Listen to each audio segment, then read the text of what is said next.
Listen, we need to have a serious conversation about Ikkitousen.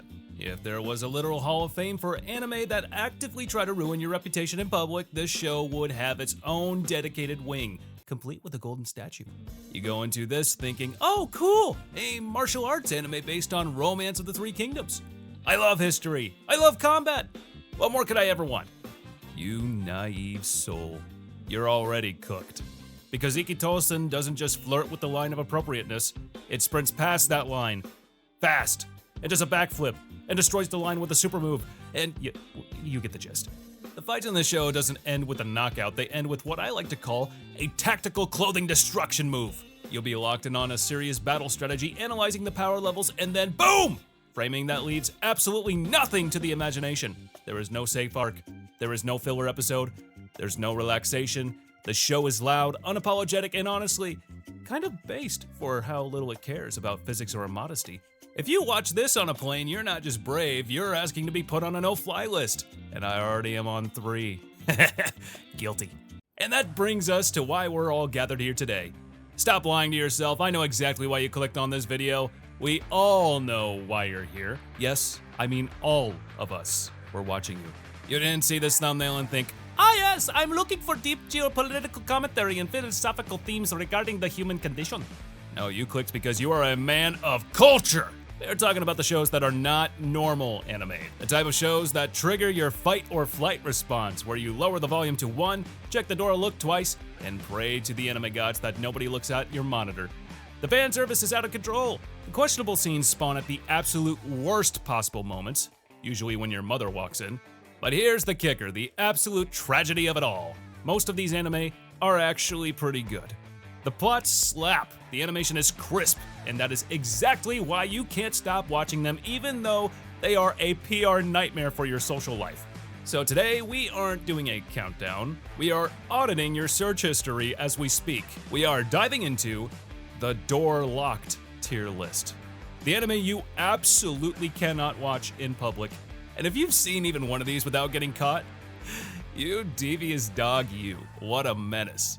And speaking of things you should never open around other people, this video is sponsored by EROLABS, and honestly, it fits today's topic perfectly.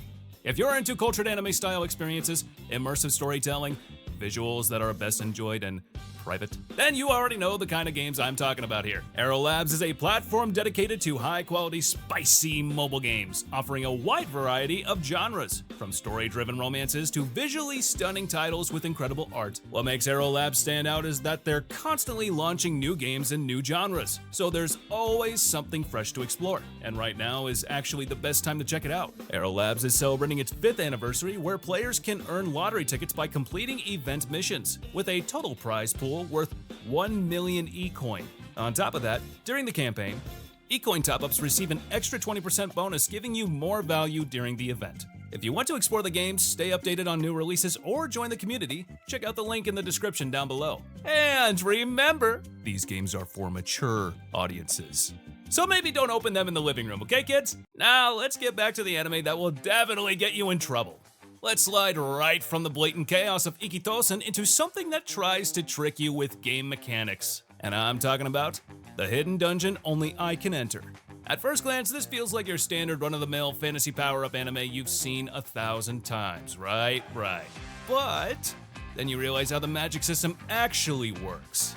And you realize you have been baited. The entire progression system, the way the main character gets stronger, is tied to situations framed in the most suggestive ways possible. We aren't talking about doing push-ups here. Even the basic training scenes make public viewing a terrible idea. The show commits to this gimmick with a straight face. And by golly, is it straight. It treats these extremely questionable moments as perfectly normal fantasy logic. Oh, I need to do redacted to gain LP so I can cast a spell. Sure, buddy. Sure. The real danger here is the production quality. The animation is clean, it's modern. That means every questionable moment is rendered in crisp, high-definition 1080p. There is no blur to save you, no low-res forgiveness, just raw, troublesome content on full display. Honestly, I respect it. This show knows exactly what it is. It doesn't pretend to be Attack on Titan. It's an ecchi fantasy with waifus and ridiculous premises, and it owns that identity. It's an ecchi fantasy with waifus and a ridiculous premise. and it owns that identity. When a show is this self-aware, it becomes way easier to enjoy. Just strictly in a late night, headphones on, blinds closed environment. Anywhere else? Well, you're playing with fire. Now, if Hidden Dungeon is dangerous because of its mechanics, this next one is dangerous because it gives you mental whiplash. Enter Triage X. What happens when you take extreme gritty violence and force it to shake hands with extreme fan service? You get this show, and it wants to ruin your day badly. Watching this in public is a speedrun to getting crucified for two completely different reasons. First off is the violence. Triage X does not hold back.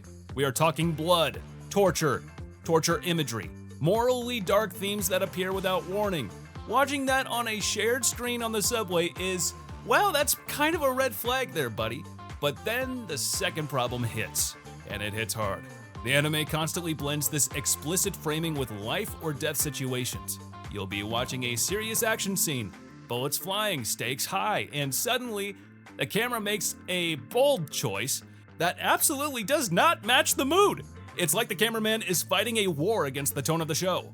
One moment it's calm, the next it's graphically violent, and then immediately visually suggestive. Sometimes all three at once. There is no safe scene where you can relax. Even pausing the anime at the wrong frame could ruin your entire week if someone walks by. It's the kind of show where your mouse cursor is constantly hovering over the minimize button, living in a state of perpetual fear. If you like hardcore stuff, sure, give it a chance, but just maybe go watch it, well, in a dungeon or something before pressing play.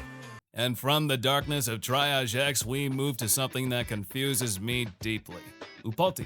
I'm pretty sure I'm saying that right. I have a theory that all the anime on this list were produced by Eisen because they are all plotting against us. They pretend to be normal, fun shows and then reveal themselves as unhinged pieces of art. This one, well, it's a prime suspect. On the surface, it looks like a harmless school comedy. Then you realize fast that the characters are literally incarnated firearms, and things go downhill fast. The show mixes school settings with metaphor-heavy humor that becomes extremely questionable without context. Think about it. They have scenes depicting maintenance or cleaning, cleaning the guns. Who are girls? The show frames these technical breakdowns in ways that feel way too inappropriate for what the show claims to be. If someone glances at your screen, they aren't going to see satire or conceptual humor about military hardware. They're gonna be seeing something that looks impossible to justify on the spot. No, Mom, you don't understand. She's an assault rifle. Yeah, good luck with that explanation, buddy. This show is the definition of an anime that should come with a disclaimer. It's niche, bizarre, and absolutely not something you risk playing in public unless you enjoy never being allowed to aux court ever again. I would know. All right, now let's talk about 100. At first glance, this is a sci-fi battle harem, and you think, what's the worst that could happen? Right? If that thought crosses your mind, just accept the fact that it's already too late for you. 100 looks innocent, it has the generic sci-fi aesthetic, but it has absolutely no intention of behaving normally. From the very first episode, from the get-go, it establishes a dangerous pattern. Intense action scenes immediately followed by moments that make you question your life choices. The anime thrives on constant physical proximity. The characters have zero concept of personal space. The reactions are exaggerated and the situations exist purely to create awkward visuals, whether it's training sessions, dorm life, or combat recovery. 100 finds a way to turn it into something suspicious looking. The camera is never neutral, ever.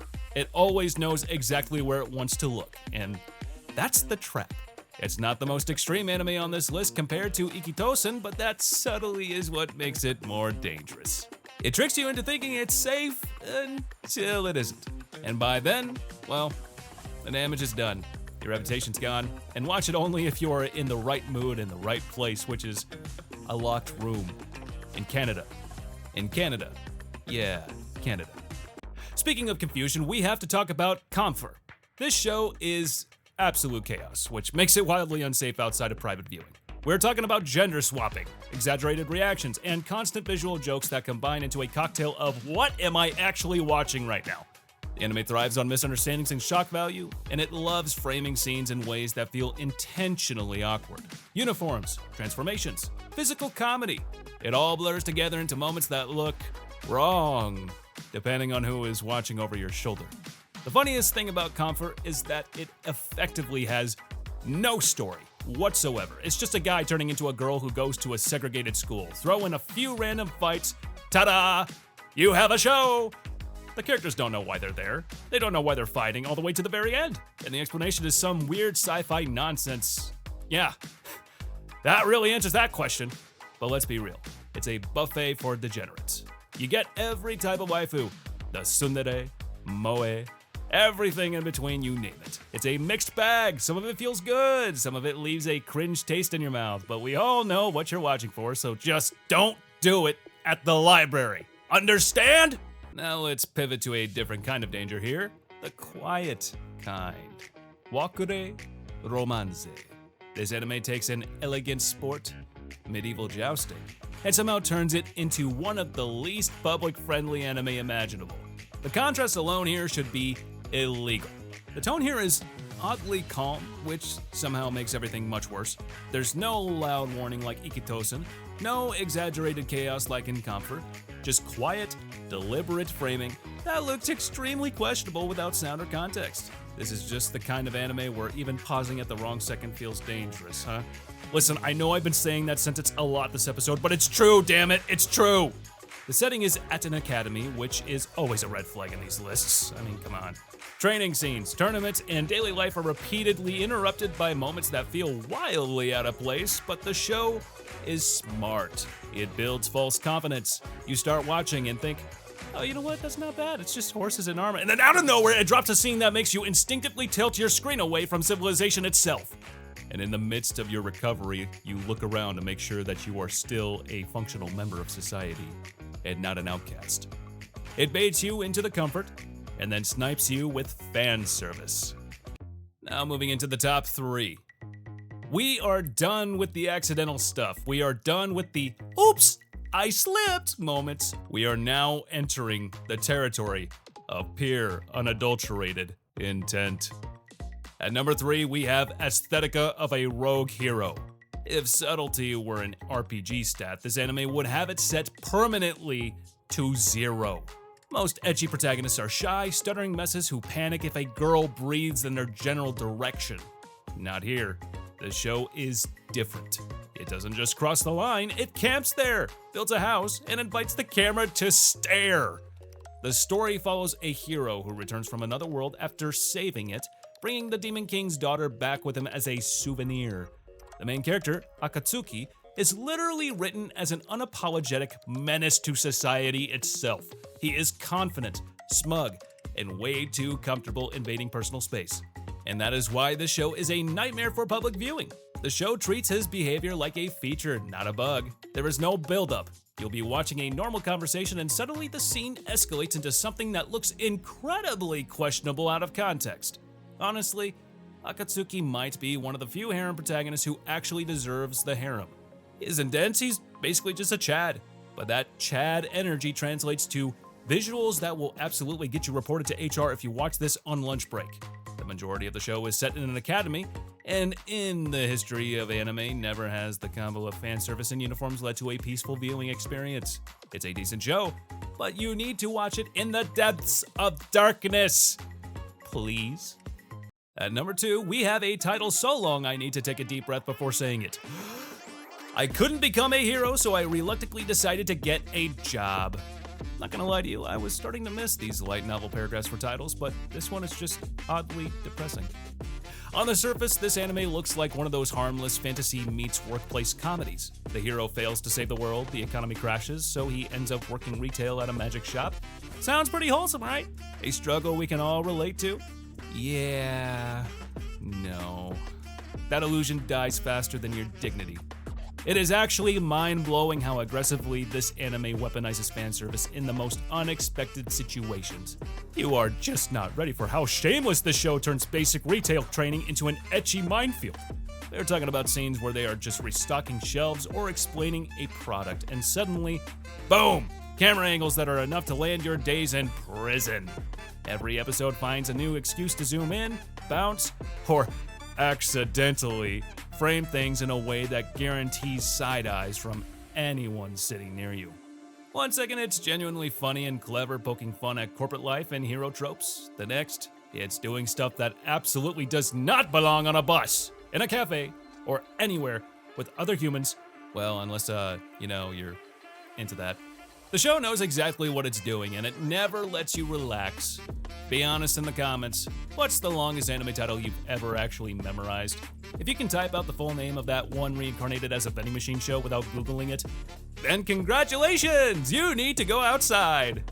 And finally, at the number 1 spot, we have the king of Don't Look at My Screen, which is Yuuna and the Haunted Hot Springs. Now, this is the ultimate bait, baby. This is one of those anime that pretends it has a wholesome supernatural rom-com heart, and then it immediately abandons that idea the moment the episode starts. On paper, it's a sweet story about a guy helping a ghost girl find peace so she can pass on. Touching, right? But in reality, it's a stress test for how fast you can close your laptop when someone's walking by. Here, clothing is optional. Personal space doesn't exist, and accidents happen so frequently that they stop feeling accidental. Nearly every episode features scenes that are framed in ways that make it painfully obvious what the priority is, but the real danger is the art style. The art is colorful, clean, deceptively innocent. From a distance, if someone squints at your phone, it looks like a normal high-budget jump anime, maybe even a Ghibli film if they have bad eyesight. But up close? That illusion dies instantly. One poorly timed scene, and there are hundreds of them. Suddenly, everyone around you thinks you're watching something you definitely shouldn't be. It is the silent killer of social reputations. So comrade, do me a favor. Take a look around you. Check your sticks. And double check your buckle on your pants is extra tight. Otherwise, you might find it falling down halfway through. That's always hard to discuss with police. Suka bliet. Well, that's the list for today, guys. We have survived the cringe, the chaos, the plot. If you were able to make it this far without tabulating out of the clear your browser history, congratulations, you, my friend, are a survivor. And trust me, it was just as difficult for me just editing this video. Please be sure to comment down below on which moment you think should have been on this list. I know I missed High School DxD on here, but let's be real, that one's just too obvious. And also, if you like the video, don't forget to like the video. And also don't forget to hit that subscribe button and press on that bell icon. It set us all to be notified about all our latest new videos. And with that, I'm gonna go touch grass. As for now, I'll catch you later. See you in the next one.